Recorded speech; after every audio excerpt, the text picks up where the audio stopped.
understand why Egypt and the Hittites fought so fiercely over Syria, we must first appreciate its strategic importance in the Late Bronze Age, approximately 1550 to 1200 BCE. Syria occupied a crucial geographic position at the crossroads of major trade routes connecting Mesopotamia, Anatolia, Egypt, and the Mediterranean. Its ports provided access to maritime trade, while inland routes like the King's Highway facilitated overland commerce. Controlling these routes meant controlling the flow of essential resources: copper from Cyprus, tin from Afghanistan, cedar from Lebanon, and luxury goods from across the known world. Syria itself was enormously wealthy. Its fertile valleys produced abundant grain, its hills were perfect for vineyards and olive groves, and its cities were centers of sophisticated craftsmanship. Cities like Ugarit on the coast had grown rich through international trade, while inland centers like Kadesh, Katna, and Aleppo were political and cultural hubs with impressive palaces and temples. For both Egypt and the Hittites, controlling Syria meant access to these resources, tax revenue from trade, and a strategic buffer against rival powers. It was a prize neither could afford to ignore. Egypt's interest in Syria intensified during the 18th dynasty, particularly under Pharaoh Thutmose III, ruled 1479 to 1425 BC. Following the expulsion of the Hyksos, foreign rulers who had controlled parts of Egypt, Egyptian kings sought to create a buffer zone to prevent future invasions. Thutmose III was one of history's greatest military leaders. In his 22nd year of rule, he led an army into Syria to confront a coalition of local states centered around Kadesh. At the Battle of Megiddo, around 1457 BCE, he demonstrated brilliant tactical thinking. When his generals advised taking a longer, safer route to Megiddo, Thutmose chose a direct path through a narrow pass, catching his enemies by surprise.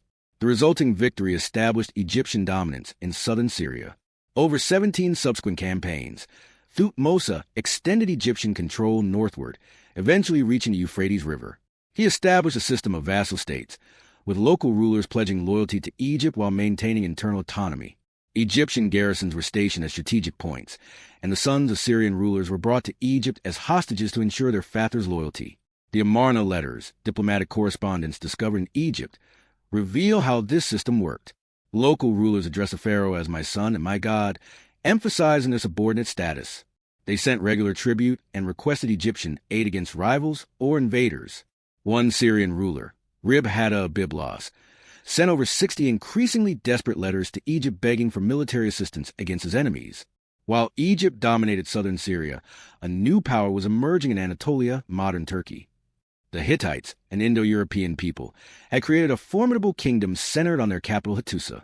Under King Suppiluliuma I, ruled circa 1350 to 1322 BCE, they began an aggressive expansion southward into Syria. The Hittites had several advantages in this new imperial competition. They were masters of ironworking at a time when most armies still relied on bronze weapons. Their military was highly organized, with a professional officer corps and sophisticated tactics.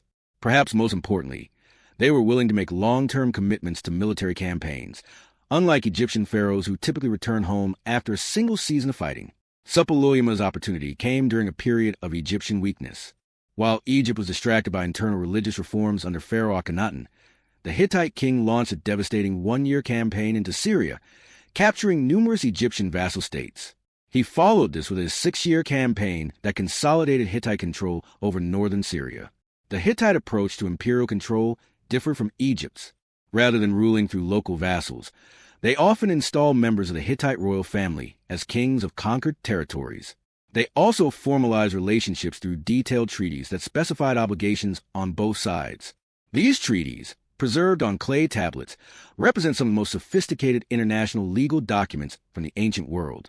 The Egyptian-Hittite rivalry reached its climax in 1274 BCE, when the young and ambitious Pharaoh Ramesses II led a massive army into Syria to reclaim territories lost to the Hittites. His target was the strategic city of Kadesh on the Orontes River, which controlled key routes between the coast and inland Syria.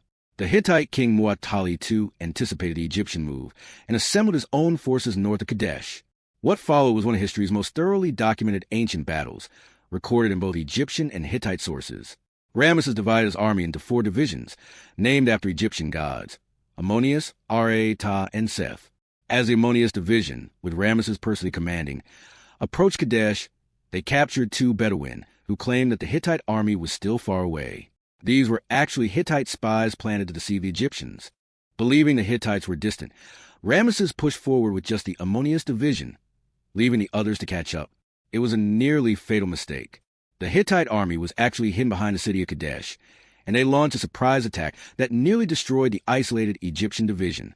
Egyptian accounts describe Ramesses' personal bravery as he found himself surrounded.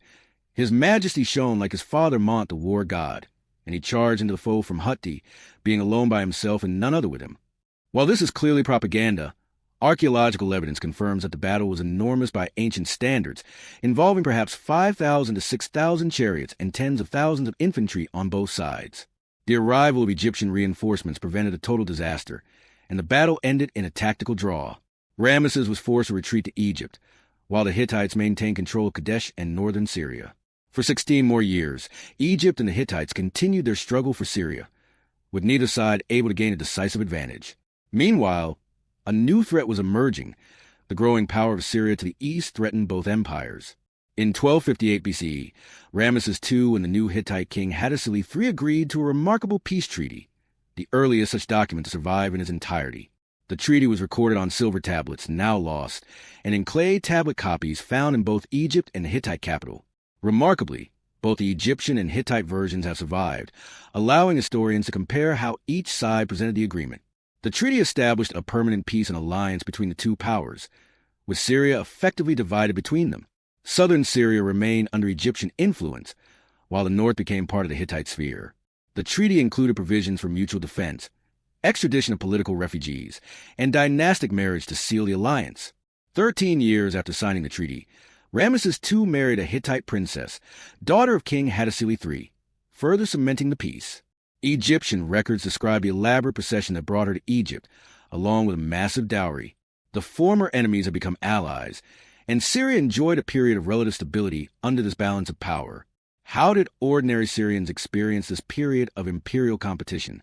Archaeological evidence provides some insights into life in late Bronze Age Syria. Cities like Ugarit on the Syrian coast thrived during this period despite changing political overlords. Excavations reveal a cosmopolitan society engaged in international trade, with evidence of Egyptian, Hittite, Mycenaean, and Mesopotamian influences in their art, architecture, and material culture. Ugarit has yielded thousands of clay tablets written in multiple languages: Akkadian for international diplomacy, Ugaritic, a local Semitic language, for administration and literature, and even Hurrian and Hittite texts. This multilingualism reflects Syria's position at the crossroads of civilizations. Religious life in Syria during this period was similarly diverse. Local Canaanite deities like Baal-El and Astarte were worshipped alongside gods imported from Egypt and the Hittite realm. At Ugarit, archaeologists discovered religious texts that provide our most detailed understanding of Canaanite mythology, stories that would later influence biblical narratives. For Syrian elites, navigating between competing empires required diplomatic skill. Some local rulers became adept at playing Egypt and the Hittites against each other, pledging loyalty to whichever power seemed stronger at the moment. Others maintained genuine loyalty to their imperial overlords, sending their sons to be educated at the Egyptian or Hittite court. For common people, imperial competition often meant hardship. Armies marching through agricultural land, destroyed crops, and disrupted farming. Cities that resisted conquest faced destruction. Tribute demands from imperial overlords meant additional taxation. Yet periods of stable imperial control also brought benefits: security from raiders, maintenance of irrigation systems, and access to wider trade networks. The Egyptian-Hittite peace treaty created nearly a century of relative stability in Syria. But around 1200 BCE, this entire international system collapsed with astonishing speed in what historians call the Late Bronze Age collapse. A perfect storm of factors: climate change, drought, earthquakes, internal rebellions, and invasions by mysterious sea peoples brought down nearly every major power in the eastern Mediterranean. The Hittite Empire disintegrated entirely. Egypt survived but was greatly weakened and withdrew from Syria. Wealthy cities like Ugarit were destroyed and abandoned. Within a generation, the imperial system that had dominated Syria for centuries had vanished. The power vacuum would eventually be filled by new political entities: Aramean kingdoms, Neo-Hittite states, and Phoenician city-states, creating a fragmented political landscape that would characterize Syria until the rise of the Neo-Assyrian Empire centuries later.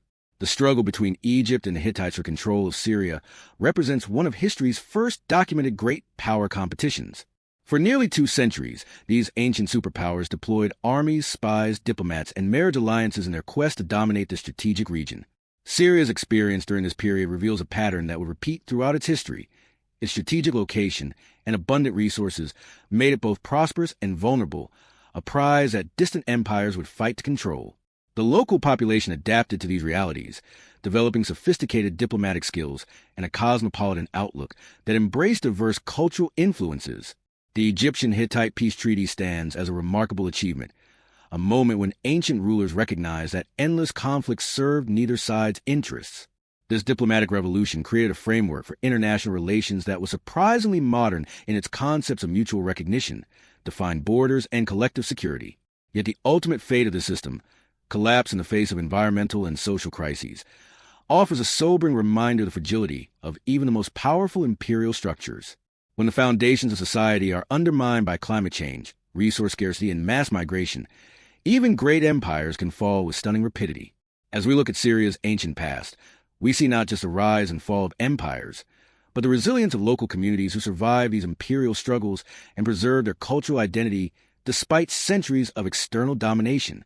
Leave a comment below with your thoughts or questions about this ancient struggle for Syria.